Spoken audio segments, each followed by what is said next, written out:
Okay, guys, before we get into the episode with Craig Steele talking about Arizona elk and antelope, I want to remind you that GoHunt.com Insider is the title sponsor of this podcast, and they are the best resource to figure out all these draw odds, whether it be Arizona, New Mexico, Utah, Wyoming, Colorado, any of these western states. If you want the most accurate draw odds, if you become a member of the Go Hunt Insider, you're going to have full access to all the different states, and you're going to be able to get harvest statistics, strategy articles on how to apply, and most importantly, the most accurate draw odds on the market today.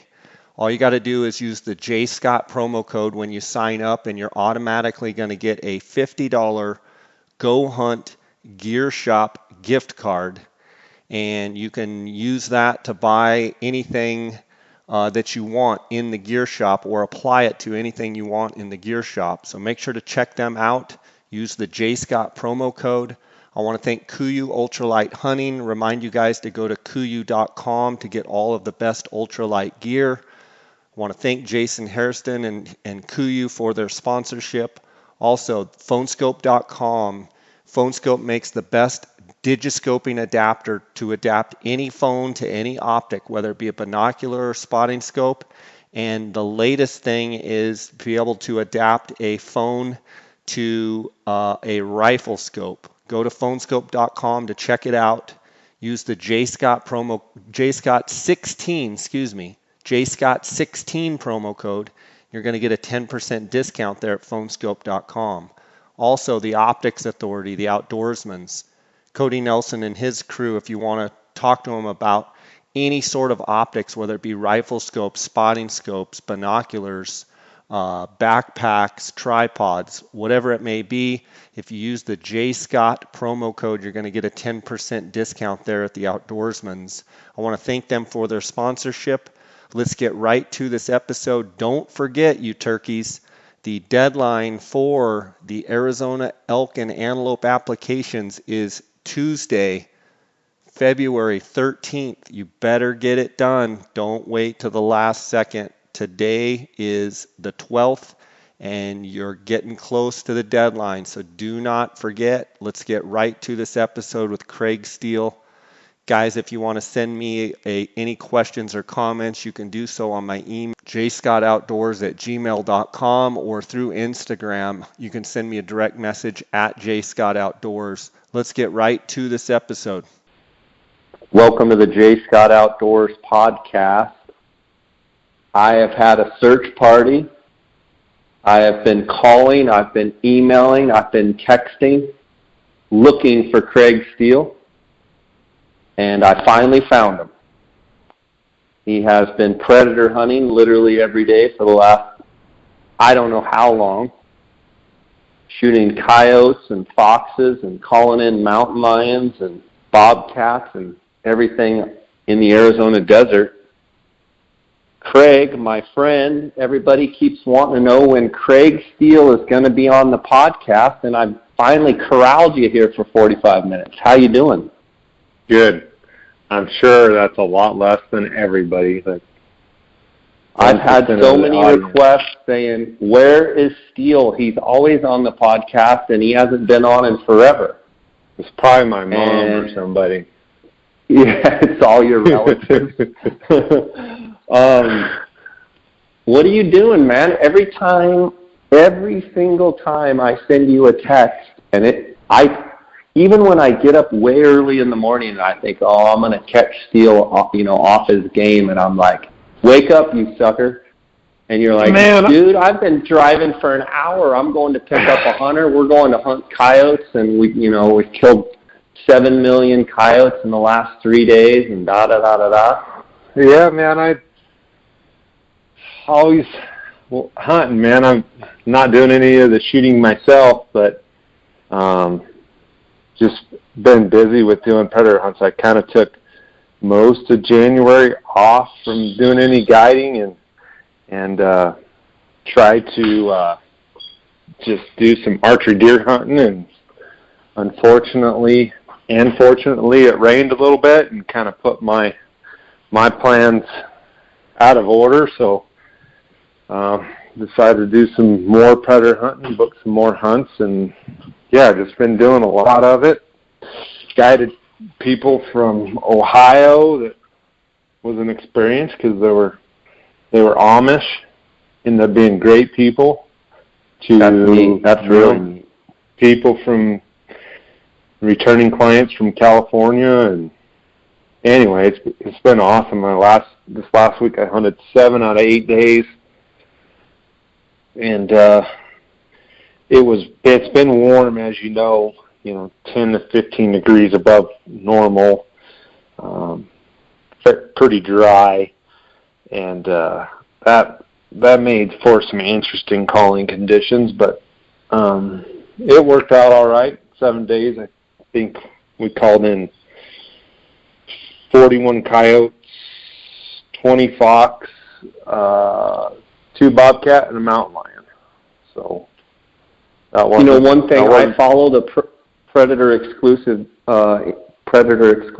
Instagram page, and one thing I do like seeing is I see that you get quite a bit of return clientele, and I'm starting to recognize faces from the past, from past posts, and guys that have hunted with you before. Not being a predator hunter myself and not really having done it very much at all, that predator hunting crowd, it has its own niche, does it not? I mean, there's a whole crowd of guys that, they like to hunt other things, but isn't there a whole crowd of guys that, they are kind of exclusive predator hunters? That's what they like to do? Yeah, I would say that there's a lot of guys that don't hunt anything else. They just hunt predators, or, are learning and trying to. Maybe they don't want to, the big game hunting's kind of boring to them. And so it's definitely, you have your crossover crowd, like me. I'm kind of from one extreme to another, but it's definitely a niche market or niche industry or niche, whatever you want to call it, demographic. And it's when you do it and it's good, it is super, super addicting. It's, I don't know what else is, I'm sure there's African and, other dangerous game that's a rush, but I don't know what else besides maybe, having a big bull elk come screaming in on top of you. How about calling in a big old tom turkey there, Chris? Deal? Gobble, gobble. Can you see any relation there? Gobble, gobble. I think, there's a lot of guys that predator hunt that like turkey hunting. I'm just not one of those. And it's not because, I'm sure I would enjoy it, but at some point in time, I gotta stop hunting. I got a family and other things that I gotta deal with. But I think I would love the aspects of calling, but I don't like to do anything unless I think I can be damn good at it. That's what I have found out with myself over the years. And, so if I suck at something right away or don't have the time and energy to do it, then I tend to shy away from it. And that's how I am with turkey hunting. I think I drew a Unit 9 Arizona tag 15 years ago. And I know there's limited birds in 9, but it was more of a shed hunting turkey hunt. And so, I get a lot of guys that talk about, or a handful of guys that hunt with me that talk about your girls hunt that, like the turkey hunting aspect and the predator hunting. It's very the call-in stuff, right? That was one of the things I was going to coming in, Yeah. That was one of the things I was going to ask you is like, is your allure or is your love for hunting predators, is it the calling aspect of it? Is that the main thing that draws you to the sport? It's the calling aspect of it. It really is. It's getting something to respond to you fooling something, whether it be with electronic or hand calls. I'm not prejudiced. And, you know, I don't know how many times I hear, you know, a lot of the guys that come hunt with me or with us, they live, you know, Midwest, back east. They don't have the country we have. And they're hunting really pressured areas that, you know, they have limited areas to hunt. So they, you know, they're always like, they may call in 2 coyotes in 2 years, and it's usually at night, versus they come out here in a 3-day trip, they call in, you know, 10 to 20-something coyotes, you know, and, but still, it's hard out here. And I was telling, you know, one group that I had this week that we're actually really, really spoiled, and we don't even recognize it just because of the amount of public open land that we can hunt and go to. And we can go from one area to the next if things aren't going well. And it's amazing how spoiled we are, and we don't even recognize it. But that, getting back to the calling aspect of, I love that. Like, it always intrigues me to get something to come to a call, to respond to you. It's one thing to stalk. I mean, because that's obviously, I think it's more the natural way for us. It takes a unique, I don't know what it is, to learn to call into the different situations. And it's not an exact science, but it I don't know what it is. It's awesome when it works out and when it happens. It sucks when it doesn't, and you can look like a fool a lot. You know, it's really bad. You know, when you're a professional predator hunting guide, you know, you call in 2 coyotes in the entire day. That's not usually the norm, but it happens, you know, and that leaves you really humbled at the end of the day and searching for answers. But it is the calling aspect of it is unreal. It's, I don't know. As you can tell, I love it. I want to go call wolves. I hear a lot about guys saying that they're really hard to call, and then you see some guys that, you know, on Instagram or whatnot that call them in. I think that would be, you know, one of the ultimate predators to call in and to hunt. Okay, let me ask you a question about that. Yep. Well, let me frame this up. There's a lot more to calling coyotes than just going out with an electronic call or a hand call and making some noises and shooting a coyote. Yeah, as I know from talking to you over the years, and like with anything, whether it's, you know, fly fishing down a river or, you know, elk hunting or, you know, bighorn sheep hunting, there's all sorts of little intricate aspects of coyote hunting, as well as fox hunting, as well as, you know, bobcat hunting, and they're all different, and it all revolves around the animal's behavior. My question would be, if, you know, in regards to wolves, how much of it do you think you could take your knowledge of coyotes? Because, I mean, you consider yourself, I know I've talked to you before, I mean, you consider yourself a darn good coyote hunter, and you study coyotes, you've studied them a long time, you've studied their behavior, you've done a lot of trial and error, you know what time of year and seasons, what they're thinking, and you try and know what they're thinking. How much success do you think you could take, which would overlap from hunting coyotes into hunting wolves? And how much intrigue is there to you to want to go try it just to see if there is the similarities? I think one of the things that I value, or I put value on the most, as far as calling any animal, but specifically calling, since we're talking about coyotes and wolves, or predators.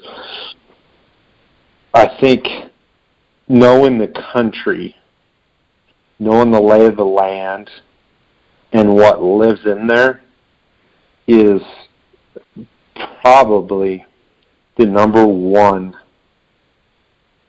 factor.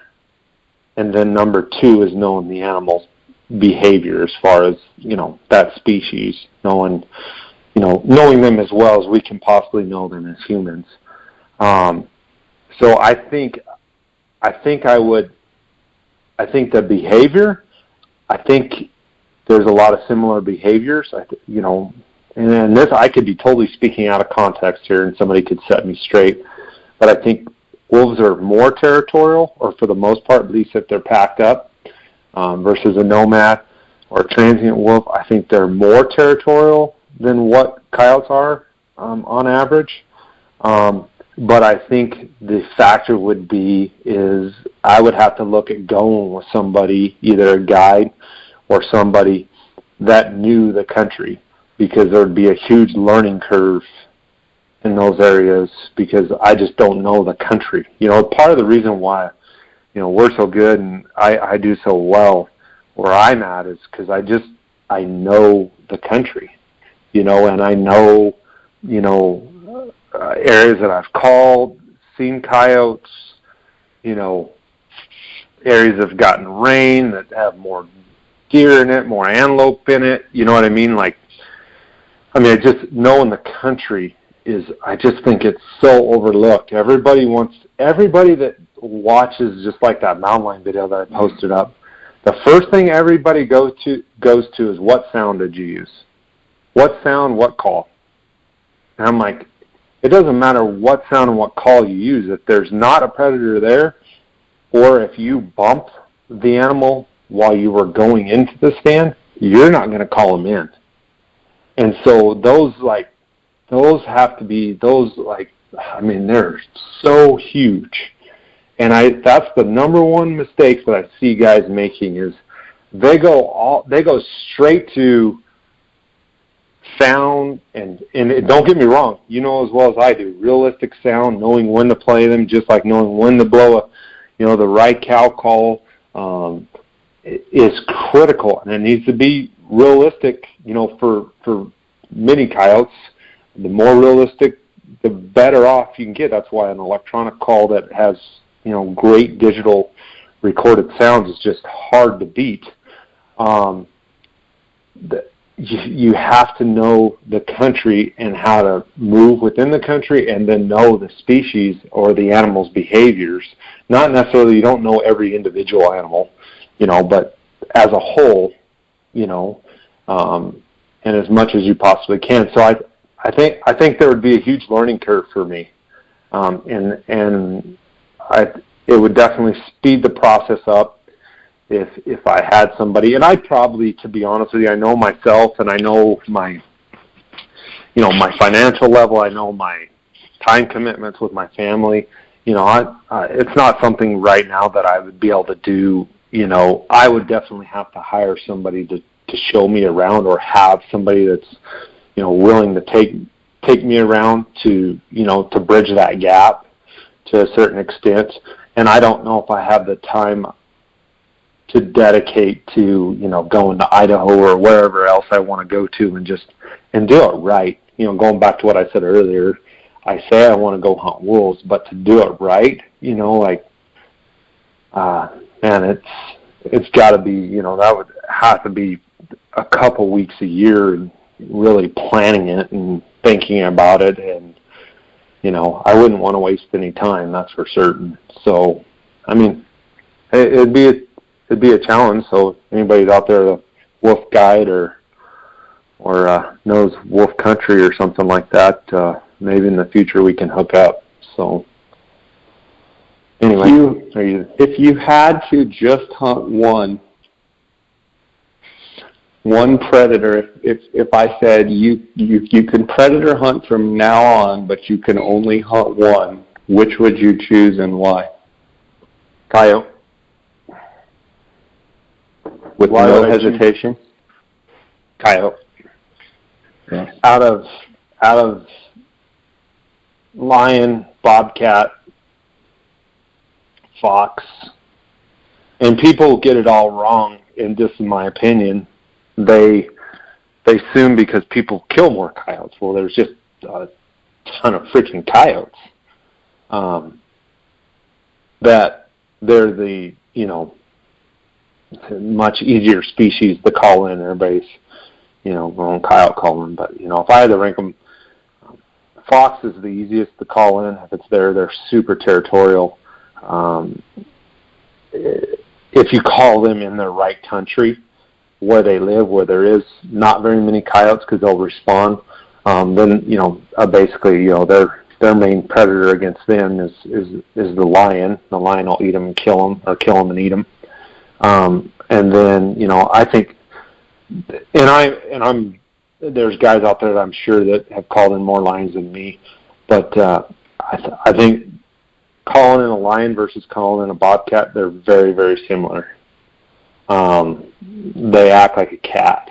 I mean, they just, they want to kill. Don't get me wrong, they're awesome species. They're freaking killers. But a coyote, coyote are just way more wary. Yeah, they're just, especially one that's been around the block, or a big, like a pair, or 3 or 4 coyotes that live in a family group in a territory, 5, 6, that have hunted and lived there all their lives, and they're 4 or 5 years old. Man, there's something about it, especially when they're all furred up and, they come in ready to freaking kick ass and, eat or kill anything that, whether it be a coyote they're looking to try to kill, or a rabbit or a deer that they think's in the country right there, is just, it's something about it. And, they're extremely wary at times. If you get them in the right situation, though, where they're comfortable, they can be very aggressive, but they have to be comfortable. I think about this crap a lot, just like calling in bull elk. As well as I do that. There's sometimes you chase and chase and chase a bull, but then he goes and beds down, and you slip in there 100 yards, and you wake him up from his nap, and he's pissed off because that cow's not supposed to be over there, and you tried to set up on him all morning, and he wouldn't. He just kept going away from you because he's doing what he's doing, and he's just telling you to, he's going this way. But then at a certain time period, in a certain mood, when you're in his comfort zone and he thinks you shouldn't be over there, and he hears that, he responds. Not every time, but it's a lot like that, with coyotes. Like, there are certain times they just won't, they're not responding. They're going somewhere else. I think a number of times they have something else on their mind. Yeah, they have something. They're living 24/7, 365 out there in a freaking war zone. You know what I mean? We go out there for a few hours at a time and act like, oh man, they're too smart, or they're call shy, and yeah, they're an intelligent animal, but they're not smarter than a person. They live out there. They have to, they've got a number of different things going on from their own personalities to social structures within, their family group, or the family groups around them, or the different, they got a kill over here, or, they got in a fight last night with this, group. There's so many different factors that go on out there that we're not aware of. And, so I always try to keep it simple when I'm calling coyotes too. And I've learned a lot from reading and listening, and being humble about it. And I still get humbled all the time. I listen to people's stories all the time. And one of the things, that I've learned is the more you open your ears and shut your mouth, the more you'll learn. and one of the guys, Rich Kronk down in Phoenix, he wrote, or not Rich Kronk, sorry, can't even think of his name now. Rich Kronk was the guy that made calls. Anyway, this guy out of Phoenix, he wrote an article called Why They Come in Predator Extreme magazine. He had like 11 things, and he's way more intelligent than I am, of why coyotes come to the call. And, you know, he had a video out where he'd go around the edges of Scottsdale and call in these coyotes and film them multiple times. And, you know, there's 3 reasons why I narrow it down to what I'm trying to play off when I'm calling in a coyote. First off is obviously food, territory, and curiosity. Those are the 3 things that I'm trying to hit on. I try to keep it simple because, you know, like those 11 things that he talked about, you know, I mean, there's so many different things going on, and you could stay on a stand or a setup for hours, and you may not call that group of coyotes in until they show up, you know, at, you know, an hour and 59 minutes into the stand. But you can't do that all day. You know, I mean, it's just not, that's not how you get numbers of coyotes to the call. But, you know, so I try to key in on those 3 factors. And if I think those 3 factors right there, those 3 reasons of why they respond are going to get me the most coyotes and the coyotes quickest. And the how I make sense of it at all. Otherwise, you'll mind screw yourself into all the different situations, as you know, with the 500 sounds on your Fox Pro, and then you'll go 0 for 30 on the day. So anyway, that's my roundabout. One of these days, I'm going to get up there and go with you. I know a lot of people that have, and I love following your stuff online. And congrats on calling in that lion. And then you let it go, which I'm sure a lot of people look and just shake their head. One of these days, I'm going to get up there and do that with you. I want to shift gears here, unless you have any follow-up stuff on that, but I want to shift gears here and talk about tomorrow is the deadline for Arizona Game and Fish for the elk and antelope applications, and wanted to get your take on what you see. You guys had a great year last year. You're a constant producer, and you and your guides, you know, everybody that works for you and your partner Lee, you guys do a great job, but wanted to get your take on the upcoming year, how it will be. Let's talk a little Unit 10, any other units you want to talk about, and just kind of go over your thoughts for those that have waited like myself here to the last day. Tomorrow's the last day, but, you know, the day before the last day. Yeah. To apply. What are you thinking? What are you seeing out there? So obviously the elephant in the room that's not in the room is the drought situation. That's what, you know, we've talked to many people that either aren't applying or as far as non-residents that have a bunch of points or are applying with Point Guard, which they should. If I've waited 15 to 20 years, you know, that's what I've recommended to guys, you know, to do one or the other. It's all a personal decision and strategy that goes in behind it. But so as far as talking about, you know, Unit 9, 10, 18A, 18B, 17A, 7, and 8,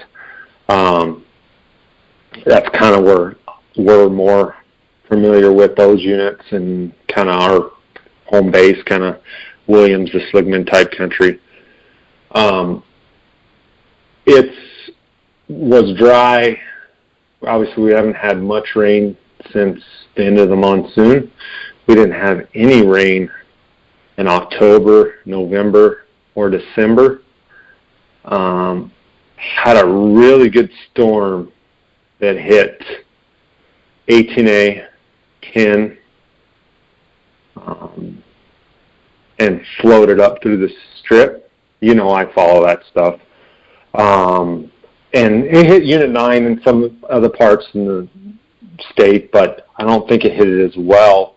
I know, a lot of Unit 10 got over an inch of rain in that, and 18A got some good rain from it, filled some tanks. Part of the reason why my deer plans got screwed up.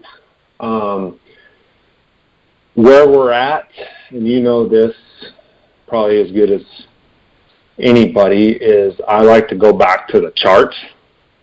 All the data that I've kept from the state drought monitor, and looking at it, the 2 years that we are most likely, and the reason why we're talking about this, I guess, and is for antler growth purposes, the rain we have, precipitation, rain, snowfall that we have in Arizona over these, from January basically until April, is critical for antler growth development. And so looking at these 2006, and I can give them to you and you can post them or whatever, Jay. 2006 and 2007 are the 2 years that are most like this year. Are you there? Yeah. So what about 02 and 96? 02 was drier. Okay. But you know as well as I do, 02 was, and I don't have data from 96, other than I know it was bad. So 06 and 2007 are the years that were most like this year. In 06, I had a tag in 18A, and 18B, and 17A. And in 07, I hunted in Unit 7. This is before I was guiding full-time. I had a tag in 7 West. Or no, sorry, I didn't draw back-to-back. I've never done that. My dad had a tag in 7 West. He killed a little 6-point on the last day. Where were you at those 2 years, Jay? You remember? 06? Yeah. 06, I was in Unit 9 with Dar. The last time he had his tag, and 07, I was in Unit 9 with Dar in 06. In 07, good question. Where was I? I know you were somewhere. I think I was in Unit 10. So I know I was in 23 in 08, and I know I was in Unit 10 in 05. So I guess just to be clear, when you say it was like 06, yes, that means leading into the antler growth of 06 or leading into the antler growth of 07? No, leading into the antler growth of 06 and leading into the antler growth of 07. So from basically what I have is the data from November 1st, 2005 to January 31st of 2006, November 1st of 2006 to January 31st of 2007, and then basically the same time period for this year. And those are the 2 units. I had. Well, if you say it like that, though, I kind of think that we're not that we're dry. But if I don't remember 06, I remember 06 and 9 being a rough antler growth year. Dar killed that 370 bull, and it was like, like Jimmy Mullins even says to this day, he's like, man, that was an unbelievable bull for that year. Yeah. So I remember antler growth. Yeah. I think it could be as bad as, I don't know if it can be. 2002 was just, as well as I do. It was getting there.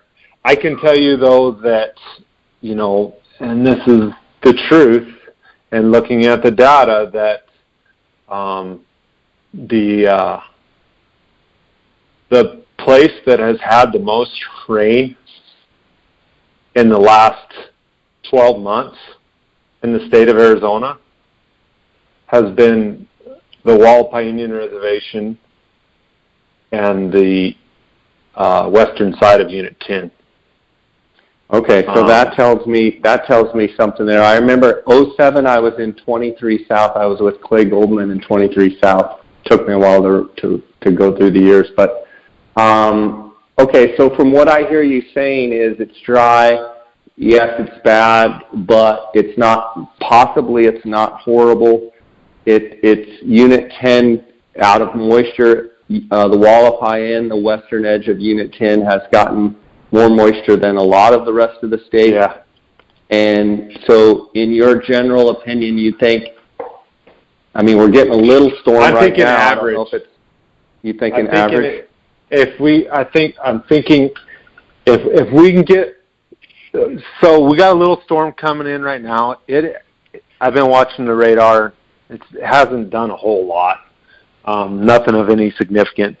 But it's supposed to, again, Thursday and Friday. We'll see what that does. And then if we can get a couple, 2 or 3 storms timed out over the next few months, I think we can be average. And I'm talking Unit 10. I talked to Unit 9 wildlife officer just a little bit ago, and they're still hauling water to Unit 9. It got snow, which snow's great, yeah, because it absorbs, but they didn't get any catch water. And I can tell you, Unit 10 got some dang catch water. So did 18A, and so did parts of 17.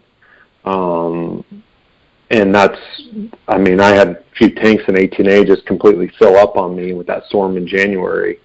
Not that, 18A has its own freaking dynamics with subdivisions and whatnot. It doesn't come close to Unit 10. But the browse feed looks about. Go ahead. The browse feed in 10 looks okay? The browse feed looks pretty good. For the most part, it's just dry. I think we've got more catch water, which that plays in the, as well as I do, there's a lot that goes into this. Obviously it's not going to be last year. It's not going to be, nothing touches 05. It's definitely going to be a more, conservative, in my opinion, average. If we don't get the rains over the next few months, it could be bulls losing, some bulls losing 30, 40 inches. Okay, let me ask you this question. Let me jump in here. If we get late February, get a storm rolling in March, get a storm rolling in April, you're going to want to tag. May's always dry, and June's always dry, but at the end of June, monsoons usually start July 4th. Let's say that, man, we get a storm like late June, just to finish them off there, you're going to want to tag, right? Yeah. I put in one choice. And I know I'm an archer. I can be an archery guy, but I put in Unit 10 early rifle bull. It's more of my schedule thing. I'm getting close to enough points to be in the max point pool for archery, so I figured, if I get a tag, and I did point guard my points, but I put in the Unit 10 one choice, personally. And this may or hope, some guys may already put in, but, after the conversation I had with the Unit 9 wildlife guy, Nate, and them hauling water up there and how droughty 9 can get, and what I know of what's going on in Unit 10 and some of the western, and looking at where the rain hit, that's where I'd want to tag if it was me.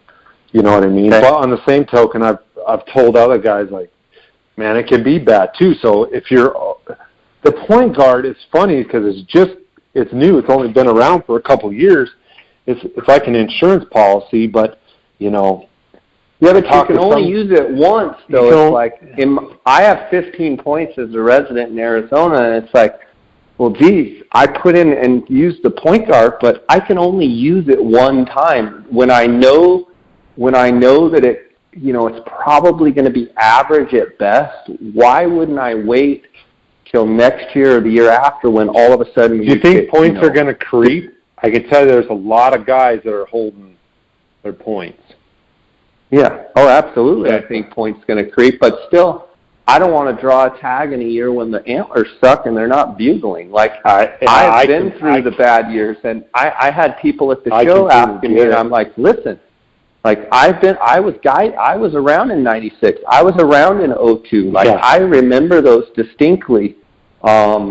And now that you mention it, in '07, when everybody else was freaking complaining to me, I remember I was in 23 South with Clay, and we had a pretty darn good hunt. But I think anywhere else, if I remember right that year, I remember where I was, and people were whining and complaining that '07 was rough. And so it can be bad. I mean, it can be bad for sure. My personal opinion is the rut's going to be. I mean, I think there's a lot that goes into it as far as the rut. But when I see the rain seasons, I see. This is just my personal opinion.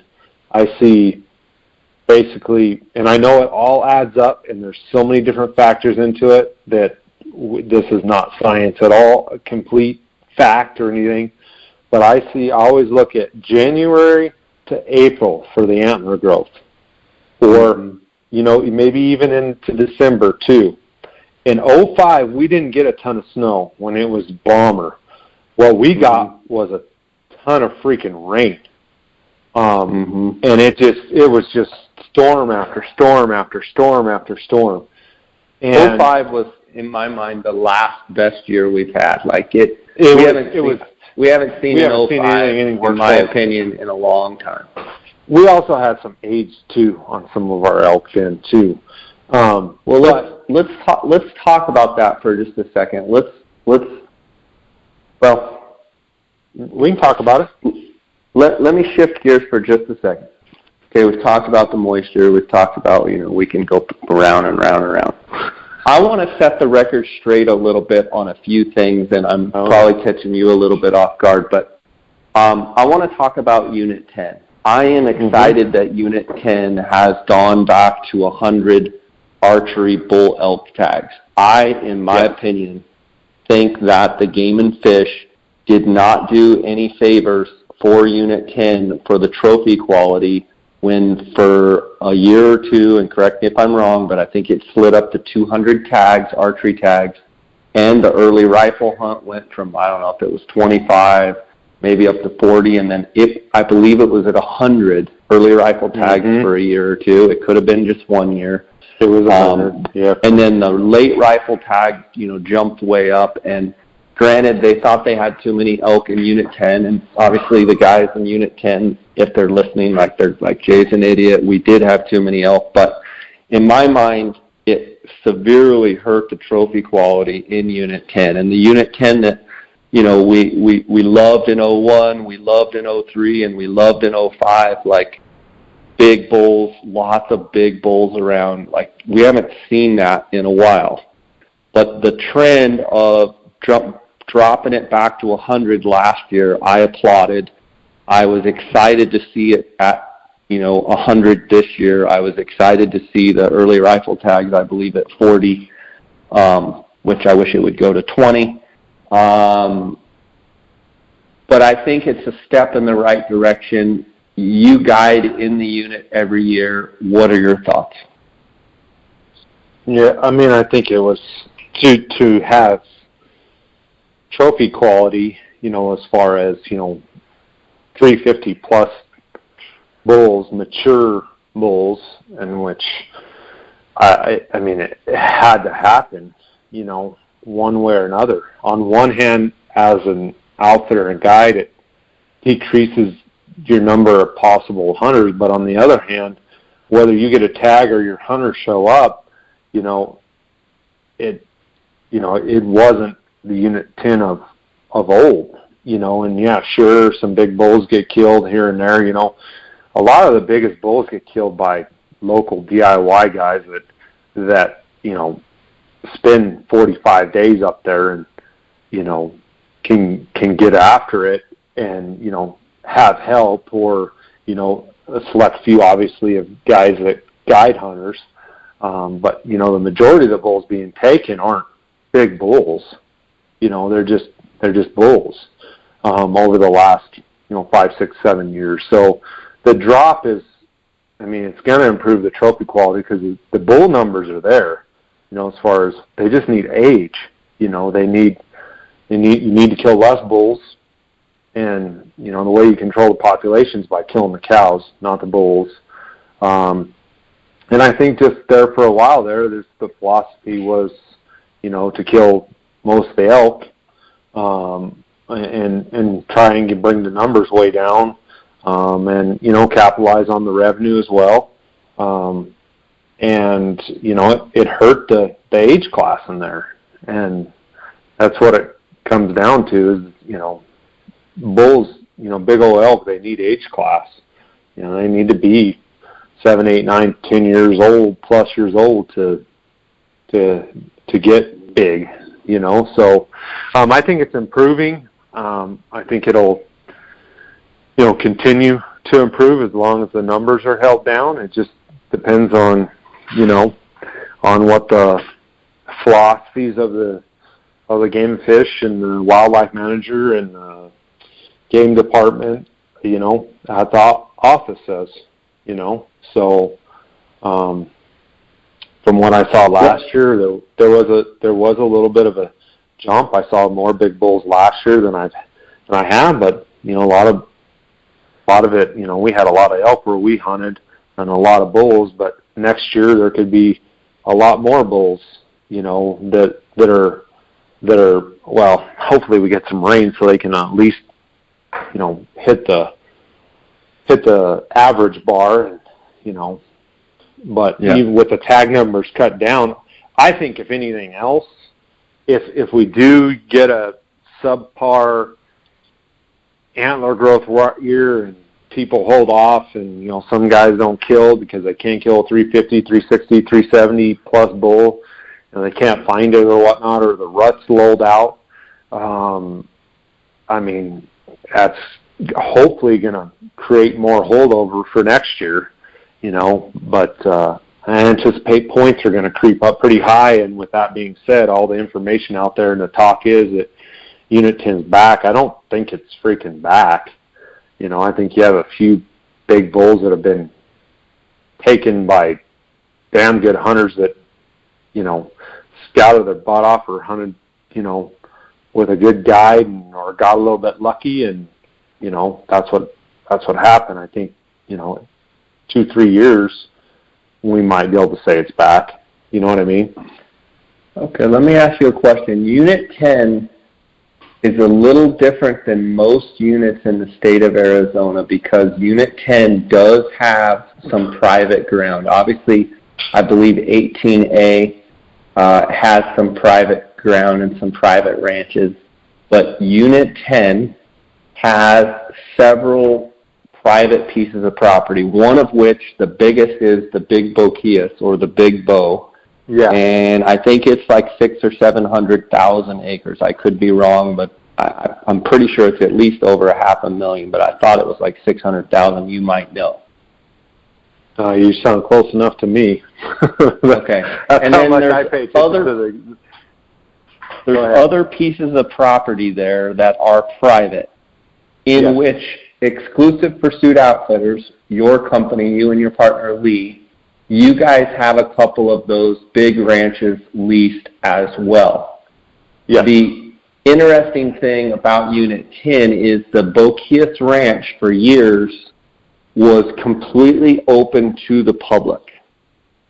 Yep. And the public, in a lack of better terms, was able to just, run all over it and hunt all over it and do literally whatever they wanted. There was, maybe some sign-ins that, when you had to sign in and maybe have a name tag on your truck, but in essence, it was pretty much free reign for the public. Yeah. A few years back, the leasee of the property, from what I understand, that ranch is owned by the Navajo Nation. So it's not actually a reservation, or it's owned by the Navajo Nation. So it is still private land. but they came in and the Lisi and the Navajo Nation decided that they wanted to start charging a access fee. And I believe the reasoning for that access fee was for the roads that get tore up that they have to regrade, for the water tanks that get shot up, and, you know, all the different things of having public on private property is things happen. And so they wanted to do an access fee. And I believe that access fee has been around for, I'm just going off the top of my head, 5 or 6 years. You would know exactly. And then I believe they've raised the fee a little bit as well. Now, it's still, what is it, like $60 or $80 per hunter for the whole season? I just looked at it this morning, and it's $110 for an antler elk pass. Okay. So $110, which gives you access to 500,000 or 600,000 acres. They do have a few areas that are kind of walk-in only type areas, but for the most part, $110 gets you access for the season. I want to say, and I'm not looking at this, I should have pulled it up, but you know, they also have a deal. I think it's $500 for outfitters in order to guide in there. Yeah, I just looked at it. I just looked at it this morning. And just full disclosure, I have nothing personally to do with the big bow stuff. My partner Lee, he manages the permit process of it, and we're partners in guiding, not in that. So honestly, I don't deal with any of that side, you know, other than, hey, you know, basically I find out about it, you know, maybe a little bit before everybody else does, but just like the permit structure, I looked at it this morning, you know, just to look at it. And that was the first, because we just don't talk about it really. Anyway, long and short of it, it's 110 for the antler elk, and I think it's 500 for the guides. The pronghorn is like, I think it might be 110 for the pronghorn. I think antlerless elk is like 70 or 80. I just pulled it up. It's all antlered elk 110, antlerless elk 50, antelope 110, deer 80, sheep 80, junior elk and deer $1, hunter assistance for all hunts except antlerless elk $80, hunter assistance for all antlerless elk hunts $50, prairie dog per hunter and assistance $20 a day, and guide is $500. Yep. And a lot of people think that like it's open to the public if you pay the fee. So it's not like, you know, as far as I'm aware of, unless things have changed, but I don't think they have, it's not like there's a limited number other than, you know, like there's 100 archery elk techs. 100 guys could buy those permits, you know. So it's open to all 100 of those archery hunters. So all of them could get it. It's not like only a certain number, then they shut it down. Only 50, and then they shut. All hunters that have a bull elk tag have the ability to buy the permit. Which then allows them to hunt the whole property, correct? The whole property, yep. And about 70% of it's private land. There's maybe 25 to 30% of it's state trust, but the majority of it is private land that's owned by the Navajo.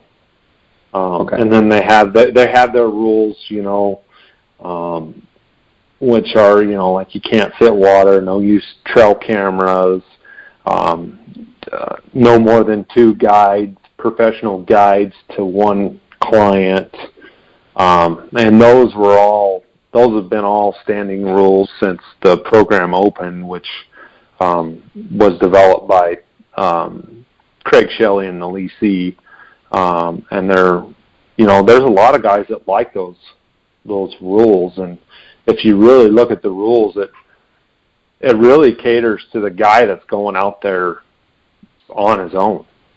You know, if you look at those basic premises of those rules, it kind of dissuades the big party hunting and, you know, and that such. And, you know, I think the reason being there's several ranches that don't like you sitting water or whatnot. The reason being for like the water stuff is, that's where most interaction is with the cattle. And, what we're finding out, as a society or as a hunting group is that, when lessees of private property or owners of private property, run a business on there,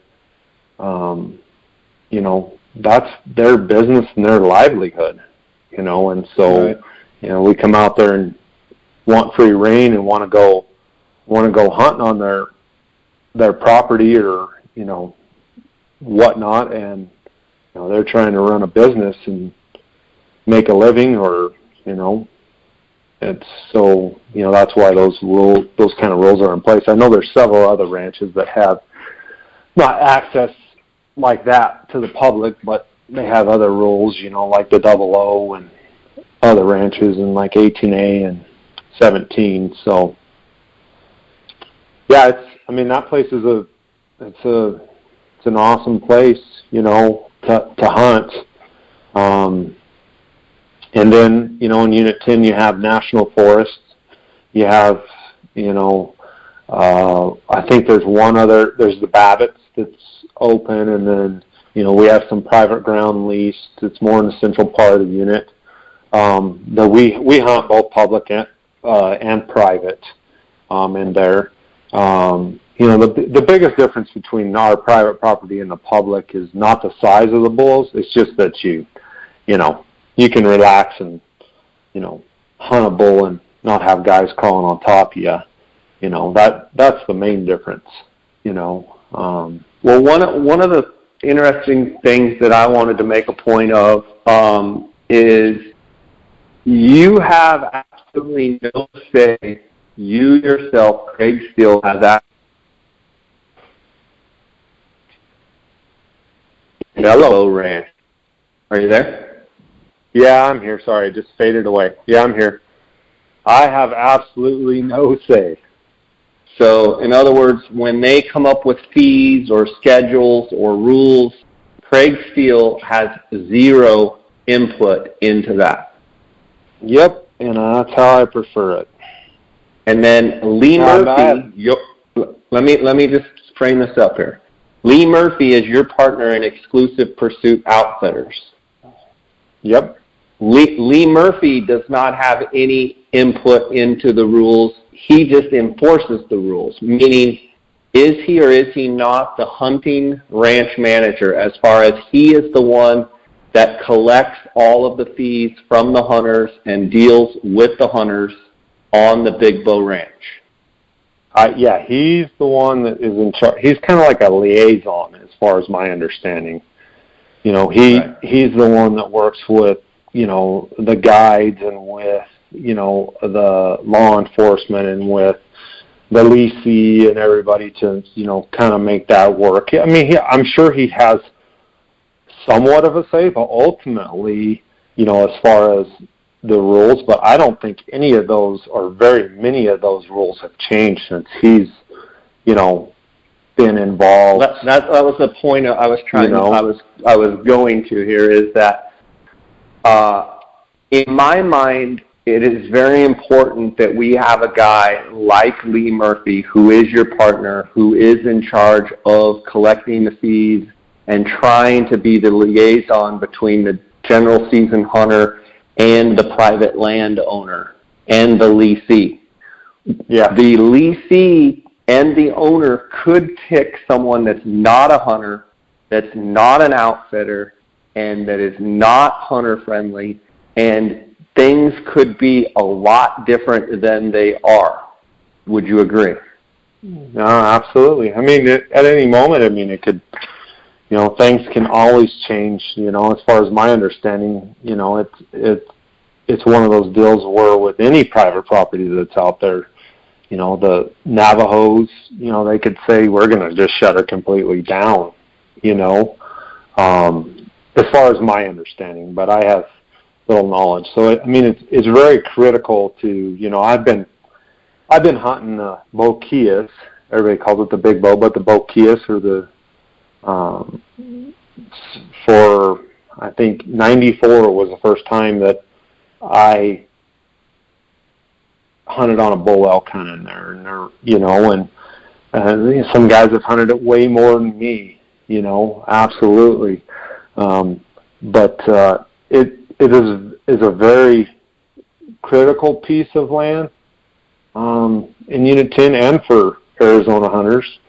But it's also a critical, livestock operation, and that's the thing that I've come to realize is that, there's more than just, my side or our side of the hunting community side of, just recreating on pieces of land like that, because I see it all over in some of these other units that I hunt, whether it be 15, 18, 16, a lot of these ranches are being sold off and, subdivided and, or worse than actual formal subdivision where there's nice homes. They're just being parceled out to, a $5,000 parcel, and, someone's throwing a travel trailer or a old single wide and posting no trespassing signs and waving guns at you as you drive by. And, there's more and more of that. So any of these places that are basically untouched or, left for the most part natural, or are willing to, allow us to recreate on it for a fee. I can remember way back when the X-Bar 1 Ranch in 18A charged $100 to go on there to hunt elk. And, now I think it's like $7,000 to hunt on there. So I don't know. I've bought permits to hunt deer and whatnot on the big bow, and there's sometimes I haven't even gone and hunted. I just bought it because if I had time, I was going to go hunt over there. But it's unfortunate that sometimes we don't see it from the perspective of a 360 view. And I'm still, learning and, adapting to that. We just only see it from our perspective, and for us as hunters, we want it the way it's always been. And, the one thing things are always doing is they're always changing. And I've come to realize that. And, it's not always about me or you or, so-and-so. It's, there's a whole 360 picture, that's involved. And, well, so hopefully we can keep it open. Yeah, that's what I was going to just say. I mean, from my perspective is we need to keep that ranch open, and we need to do everything we can as a sportsman community to work with the leasee and work with the landowner to keep the ranch open. And when they have, made some rules and, assessed a fee in the looking at other states, Colorado, Utah, look at, 500,000-600,000 acre ranch. I mean, that would cost you, $15,000-$20,000 to go hunt on there. So yes, it used to be open, completely wide open to the public, and it still is, but it's a fee. It's $110 if you have an elk tag. That is still, in my mind, very, very, very cheap compared to what you get in return. So we need to keep that in perspective. And the landowner is not the bad guy. The leasee is not the bad guy. They should be our allies and our friends, and we should work with them and not call them every name under the sun. We should be glad and happy that they're willing to work with us as sportsmen. So, I just wanted to make that point. No one wants to pay, extra money to hunt or to do. No one wants to pay a fee or access or anything to do anything. But that's not the world we live in. You know what I mean? I don't want to pay a fee to go, to my daughter's basketball game, but they charge me $10 to go watch my daughter play basketball. It's just the world we live in, and just to kind of reiterate, 2 years ago, my dad's like, I don't want to blah, blah, blah, pay a fee to go hunt it. I'm like, Dad, you're not only applying for it, but I'll pay for your fee. That's just stupid. And the reason it's stupid is it's just, we don't want it to change. And, and man, you pay a fee on some of these lakes to park your truck and boat or to go get on the water. I mean, it's just, you're going to pay a fee to go recreate on national forest. And if you don't think it's going to happen, you're kidding yourself. Not that, we want it to be, some astronomical rate, but we got to realize that, there's other factors that come into play besides hunting. Hunting is honestly especially on a piece of public or private, hunting is the lowest of things on the totem pole. And the reason it is, only 5% of the population hunts. So 95% of the population doesn't care. And the landowner, all it takes is a couple, or leasee, all it takes is a couple bad apples, to ruin it or to basically cause there to be restrictions. And, that's just the truth of the matter. And, I don't want to pay that, but I dang sure will, because I do think it's a bargain, and I value it that much to do it. And, and it is what it is. I'd pay, everybody's got a limit. Some people it may be, $50, other people it may be $500, another person it may be, $10,000. Everybody has their limits and their value systems of what they're willing to pay to, to go hunt or do whatever they want to do. But the reality of it is to me, it's not that much. It sucks because nobody wants to pay a fee, but it is what it is. So that's my thoughts on it. I wanted to also talk about the pieces of private land that you guys have at Exclusive Pursuit Outfitters, as well as there's other properties that other outfitters have leased inside of Unit 10. And I wanted to, you do the majority of your hunts on the private property, speaking about the couple of ranches that you guys have leased, correct? We do a lot of them, yes. Okay. And if you had to break it into percentages, like the amount of, hunts that you've done on those properties compared to the Boquillas is what, like 90% to 10 or 95 to 5? Or what would be the percentage? Probably as an elk percentage, we don't hardly ever do a hunt on the big bow. Okay. We will. And on an antelope percentage? We just don't. Antelope percentage, we hunt all over. Okay.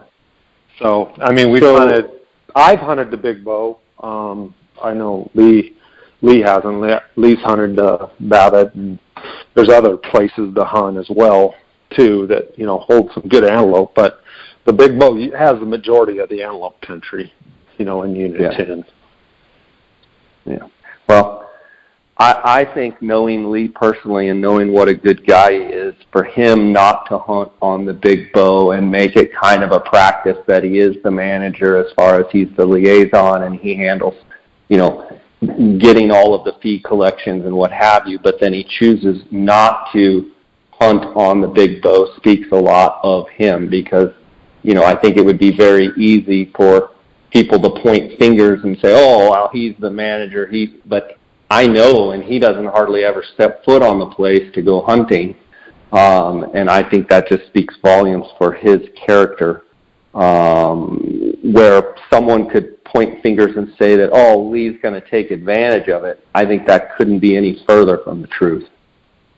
I think people are misunderstanding of the context of what he does and, whatnot. And anyways, to be quite honest, and this may sound brash, but it gets to a point to where you become numb to all the ridiculous rhetoric that comes about of what people say or what people think about that stuff because, it's out of your control, and it is what it is. And if it's, people can think what they want to think, and at the end of the day, it's like, it's out of your control. You're not even freaking doing anything, so you just don't lose sleep over it. And, move on. I kind of don't even like to get into discussion of what we do or don't do, because I kind of would like people to wonder, because, they obviously make up their own minds of what we do and whatnot. And it is what it is, but I don't. Fair enough. I'll probably catch hell from some people, but I don't really care. Let's shift here for just a second and talk about some antelope. And you are an antelope nut, and you probably know more about antelope than anybody I know. And you guys shot a phenomenal buck last year on the auction hunt. I want to congratulate you on that. If I would be able to go down through the antelope list here, and you can just say pass or not much knowledge, and just kind of brief and go over some of these units. Tell me what you know, what you think about each unit. Would you mind that? No, I wouldn't mind. Okay, before we get to the antelope, I just want to ask you just a couple quick questions. In regards to Unit 10, let's say that we do get a little bit of moisture. Let's say that it turns into an average year. Coming off of last season, what you saw with a little bit, you kind of got a glimmer of hope. You saw, a few better bulls. You saw things maybe turning around a little bit in 10. For someone that draws a Unit 10 archery tag, expectation-wise, and I know, you have hunters that haven't hunted, haven't killed, some that have killed a bunch, but let's just throw it all together. What do you expect on just a pretty average, let's just say an average, good average year in Unit 10, trophy quality, expectations, unit-wide, what type of character, quality of bull, characterization of bull do you see? Oh, man. Gosh dang, Jay. We try to hunt 350 type bulls, unless, guy's experienced and he wants something that's better than that. I would still go in it with that expectation. Not that every bull's a 350, but, I would still go in it. I think a 340 would probably be a great archery bull for some guys. For some guys, it would be nothing. But I still think that's 340 to 360 is a solid number. I think, there's going to be a handful of bulls that probably be in the 370 plus range, that they get killed. Maybe one that's 400 incher somewhere, that somebody kills. But I think for the most part, if you kill a 340 to 360 bull, you're going to be in the top 15%. What's taken. Okay. And then I noticed that they have a late archery elk hunt in Unit 10. Wanted to get your thoughts as far as expectations on that hunt. Obviously, if it's dry and you can sit water, there's not a lot of tags. So, talk about that late archery hunt a little bit and kind of what your thoughts are. It's hit or miss. It just really depends. It's not. It's after the muzzleloader hunt. That's always That's always like. Okay, so it's really not. It's okay. So the muzzleloader. You can kill a big bull. You know what I mean? Who was it? Kevin Passmore killed a good bull on it a couple of years ago. But you're talking guys out of, if you got the right guy or you're the right guy and you put a lot of time in, or you get the right situation, but then you don't, how it is. It's going to be, if you kill a freaking 330, 340 bull on that, you're freaking sure you're one of the top 2 or 3 bulls taken, for sure. Would you rather have the muzzleloader hunt than the archery hunt? Absolutely, I'd rather have the muzzleloader hunt because you can shoot further. Yeah. So we've killed some good bulls on the muzzleloader hunt. This last year Hunter did one, and that guy missed a bunch and could have killed a big bull. But there was a lot of antler breakage this last year too. That's another thing that we're going to factor that hopefully saved some bulls' lives, as some beams were broken off. But some people, the later you get on in the hunts, the less, the more local crowd you have, and the more willing to shoot lesser bulls and broken bulls becomes. So, you don't always necessarily, those bulls move so much. Man, we killed a bull on one of our ranches that was filmed, gosh dang it, by an outfitter or a guide. I don't know what he was doing, but he was on the Walpie Reservation on September 8th, and we killed him on the 15th, and I got to get exactly where the bull was from, but it had to be, he traveled like 35 miles or something.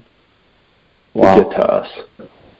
I mean, it's just, and they move, and like this year we had a couple bulls that stayed on us that hadn't stayed on us, or we hadn't seen in the past that stayed on us. So it just is variable, as far as where they move to, and and if they're safe or not. Bulls that go back to the res. What we find is though, a lot of those bulls, that muzzleloader hunt seems like a transition period, from the late October until the first week or two of November. It seems like it's a big transition period, and like those big bulls are pulled off and they're being kind of slow, and you might catch a big bull that's hanging out in a meadow kind of flat where he normally isn't on the late season, kind of being lazy a little bit, but I don't know. It's just so variable. All right, let's jump into antelope here, and I'm going to rattle off some units, and you can make it a 3-word answer or a 1-word or a paragraph. I don't care. Just tell me what you think. I assume 1, 2, 3, 4. You probably don't have much input on those, right? 1, 2, 3. 3, you need to talk to somebody else. 4 is just slats and never hunted it. Okay, 5A, 5B, either one of those? Good. I mean, they're good units. They produce big bucks in the past. I think they're going to be a little bit better this year if I had to guess, because we haven't had the snowfall. That I think those antelope are going to be browsing a little bit more. But I have not hunted those units. But they've produced big antelope in the past. Why have I heard that antelope actually? Why have I heard that antelope actually grow bigger when it's a drought year? Because there's a study on the Arizona Antelope Foundation's website that shows it was like, I don't know if it was a multi-year study or a year-long study. I think it was a couple-year study they had some data that showed that there was more Boone and Crockett entries, and I could be speaking out of term, when it was a droughty year. Do you agree with that? To be honest with you, I have not really even got that deep into it to give you an educated decision on that, or answer to that. So, what about 7? I like 7. I think it's got a little bit too many tags. I scouted it last year, and I seen better antelope in Unit 7 than I did in Unit 9. I seen a couple of really good bucks in Unit 7. I don't know if they made it through the season. 8, I think, has got another hunt or two in it. It produced a really big buck a couple years ago. I still think there's, personally I like 7 and 9 better than I like 8, especially with, I think there's 2 hunts in there this year. I did see a really good buck in there last year too. What about 9? I don't know if he lived. 9, I really like 9. I couldn't turn up any, personally, I couldn't turn up any good bucks to speak of in there. Shot the crap out of them, haven't they? Yeah.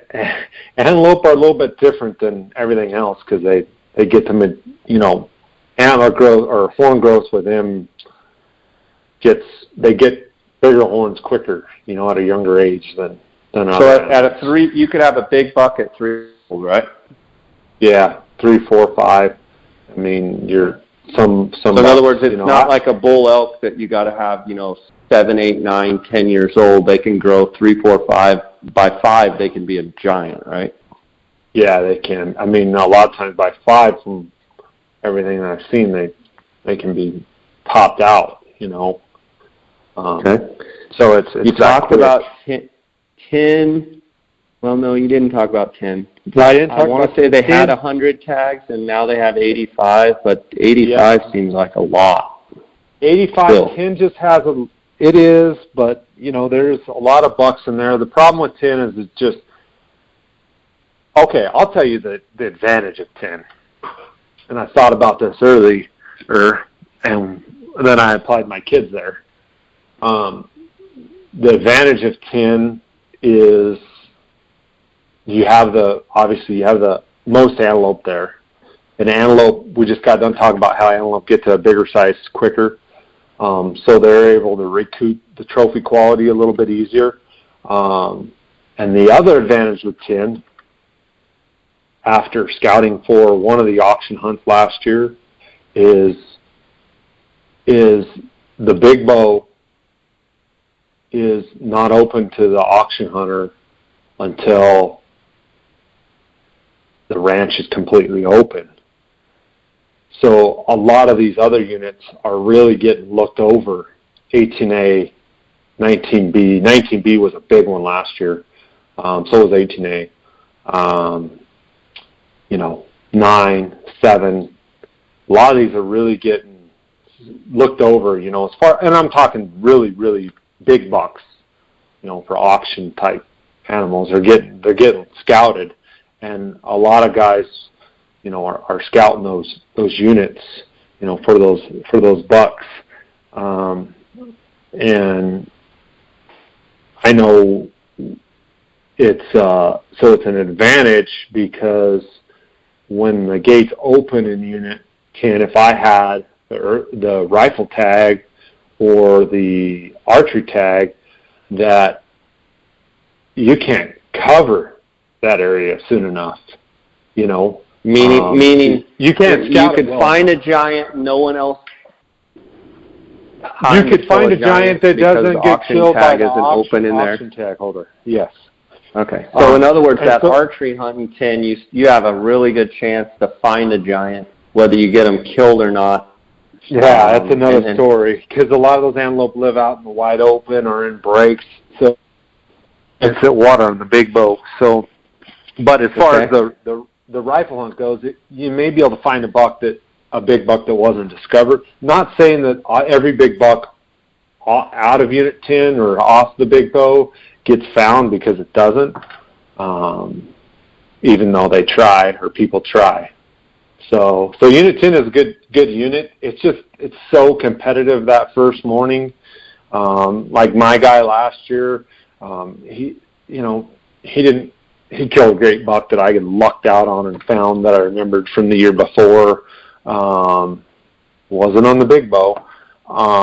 And I was very fortunate and blessed. We both were to get that buck. Unfortunately, he had a little breakage on his prong, which cost him, a couple inches, but he was by far the best buck. And the good part about it is we had him all to ourselves. So for my guy, that's who he wanted, a great representation of the species, and he didn't want to be trampled on, you know what I mean, by 5 other guides and hunters, Yeah. So that plays into it. But yeah, Unit 10 is a good unit. 18A. 18A produces some big antelope. The drawbacks is limited numbers. Access can be tricky, and in some areas, and it just doesn't have the numbers. But it can produce big antelope. 18B. 18B is, most of 18B is on the ORO antelope country. There's a couple other pieces. There can be some good antelope on it too, 80 to 85 inch type bucks. Every now and again somebody will kill. I think a couple years ago Pat felt this guy killed a high 80s buck or something. So it can be a good unit. It's just one of those, when there's a big buck, he just shows up and, somebody kills him. It's not 19A? Not like a unit 10. 19A has a lot of access issues. Kind of crowded, kind of picked over, shot out. Big bucks that are around the public or accessible. If it's a giant, he's going to get whacked because he's out in the open most of the time. 19B? 19B is probably the best, or could be the best antelope unit in the state, but it has a lot of access, rural subdivisions. Mike Miller hunted with us last year, killed a good buck in there. Multiple good bucks were taken out of there last year. I think you want the muzzleloader hunt before you want the rifle hunt. I put it to a guy earlier this week, or last week, I guess. With antelope, I would rather be able to hunt before the rifle hunters go if I had the muzzleloader. If there was a muzzleloader tag, I'd put in for the muzzleloader tag and then not put in for the rifle tag, because if you have the right guide, or if you're the right type of guy that's going on his own and scouted, I'd rather be able to shoot. I feel confident in killing an antelope at 150 to 250 yards with my muzzleloader versus, hoping he makes it through the season, scouting for him. He's got to make it through the archery and the muzzleloader hunt, which more than likely he'll make it through the archery hunt. But chance of him making through the muzzleloader hunt is kind of slim. And then it gets to the rifle hunt, and your only advantage is you can shoot further. Realistically, antelope aren't that wary as far as 150, 250 yards. You can get there, in a fairly, easy fashion to kill that antelope with that sort of weapon type. And I just had that conversation with somebody. So 19B is a great unit. We're worried that, maybe had too many bucks taken out of it last year. There used to be more tags, but the Campbell's Ranch and some other ranches in there kind of are closed off to only the state trust land's kind of accessible. It's a pain in the butt. But it could be probably the best unit in Arizona if it was more accessible. I like talking to you, and when we're talking about coyotes or pronghorn, the intensity level and the excitement level in your voice goes up. I think it cracks me up. When you're talking about a freaking coyote or an antelope buck, it's a whole other level of Craig Steele. To be quite honest with you, pronghorn antelope, for some reason, and I've made my fair share of mistakes, but the thing that I don't, and my favorite species is mule deer. That's my favorite species. And then I love big elk, and but a hunter asked me this the other day. He goes, if you had to choose one, I go, I can't. Why I'm not one. You know what I mean? I'm not I'm a freaking hunter. That's what I am. I just, and I don't do turkey hunting or whatever because I just don't have time to focus in on that. And the reason I like pronghorn antelope hunting, it's like sheep hunting, right, Jay? It's the one hunt as a guide, or, even if it was my own hunt, where I can do the work beforehand. I can put in the time, put in the effort, and generally see results. Whereas hunting elk during the rut, as well as I do, a lot of it's variable. You can scout, but if you're waiting on the timing of the rut, things just have to go just right. Am I wrong? As far as bulls move, you're right. The rut may be poor. Whereas sheep and antelope hunting, it's I can, and coyote hunting is a lot similar.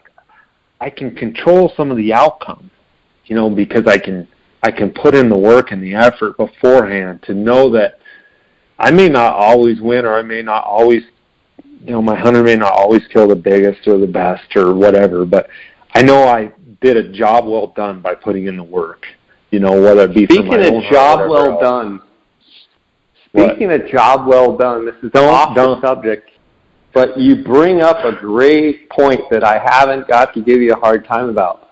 It's raining What pretty an good right now. Is it? Yeah. Nice. What about that monster that you shot in Unit 15D, that giant Nelson I ram that with horns looked like a longhorn steer, man? That thing was a giant.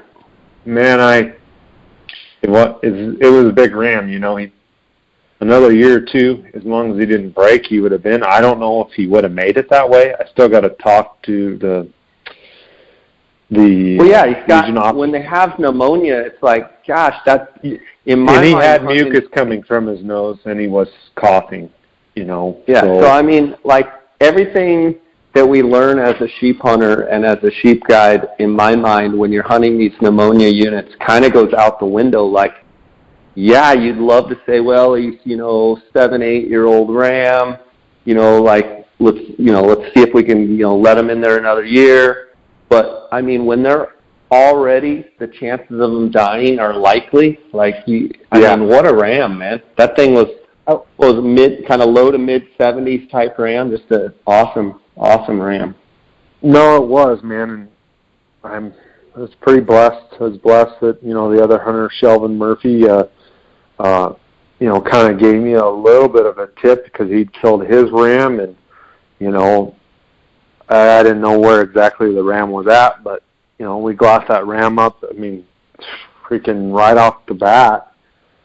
And, when I got closer to him, I could tell he was younger, but he was still the biggest thing I saw by 10 inches. And, I just wanted to give Shelvin a little credit because I want to give credit where credit's due because I think that was, I'm very grateful of him, doing that. Okay. I mean, even though it wasn't, he didn't personally walk me over to the ram, but he did, mention it to me and send me a picture. So let me ask you a question. You might be, well, you're not the hardest head person I know, because that goes to one and the only person that I know that's the hardest headed human being on the face of the planet. That would be Mr. Dark Holborn.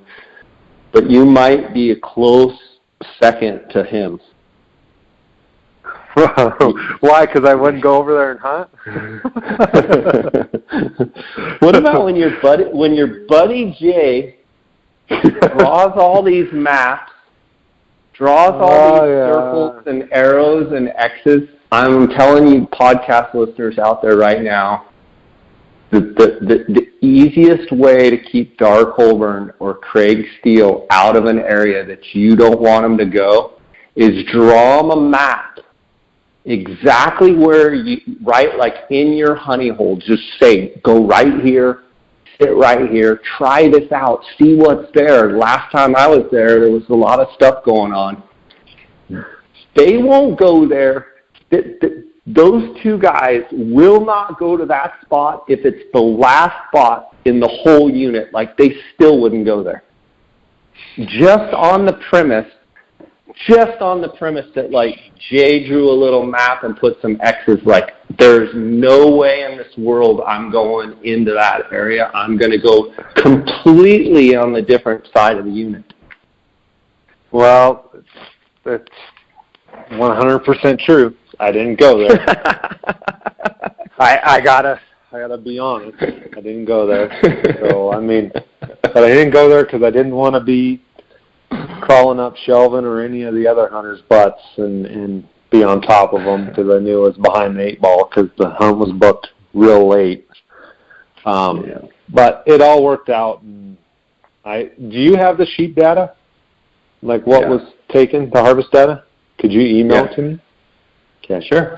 I haven't called and got it yet. I need to get the test results for that ram. So. Man, it's I just hope they can get this behind them. I hope those sheep can, it seems like some of them are being resilient in some of these units, and I just hope we can get this through the herd and move on and get it behind us. But I mean, awesome job again. You booked a hunter late, didn't have as much time as you would usually like to prepare, but you were looking at some good rams and ended up shooting a great ram. And just another feather in your cap for getting job well done. I'm interested to see if he makes 40 inches on that left side, because Pevsworth said that the only other ram that they've had that's been 40 inches was the raffle ram you guys took. Is that true? Well, or did Dar's ram? I know that ram. I know that Claude's, but I know that Marco ram was, I think it was like 39 and 4/8 or something. I don't think it quite made 40. Yeah. But anywho, yep. I love giving you and Dar a hard time. It's kind of one of my passions in life. I tried to get him to apply with like 27 points for pronghorn. I couldn't get him to do it. But I think you guys are going somewhere or something. So, aren't you guys going on another hunt in Alaska or something? Well, I've got the Northwest Territories hunt in July. That's right. Yeah. He thinks his son's going to get an archery antelope tagger. Probably is knowing Dar, because he knows the draw stinger as good as anybody. Yeah. So, well, buddy, I've picked your brain long enough. Sorry for burning your brain cells, but it's always fun chatting with you. I love following along on Exclusive Pursuit and Predator Exclusives, and I highly recommend anybody out there listening that's interested in doing a predator hunt of any type and wants to hunt with someone that's really, really into it, like not just, turning on a call and sitting down, but like getting everything lined up in your favor. And it's kind of one of those things like turkey hunting. There's ways to do it, and then there's what I would say is like the funnest way, and that's to do it right. And I know that's how you do your predator hunts. And so anybody out there that's looking to do a predator hunt, I highly recommend getting a hold of Craig Steele, following Predator Exclusives on Instagram, and come out and have a good time and go hunt with Craig.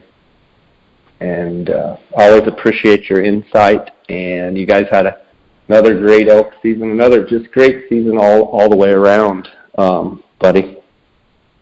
Thanks, man. I appreciate it, man. Just blessed with a lot of good people. So I appreciate it, man. It is raining. It's running water. That's good. Later. Good. All right. Throwing antlers in Unit 10. All right. Bye. Bye.